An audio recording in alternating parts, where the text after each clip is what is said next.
Chapter 2, The Hidden Forge.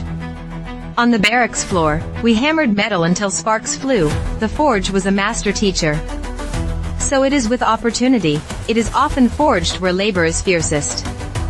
Men and women who build roads, who stand watch through bitter nights, who carry stones for others to pass, discover in their blunt instruments the secret of advantage. Do not seek only easy paths. In the cramped workshop of repetition you learn rhythm, in the back-breaking repetition you discover skill.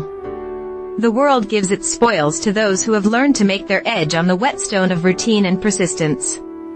When you lift the load not for show but for discipline, you prepare for the moment when fortune will call you to lead.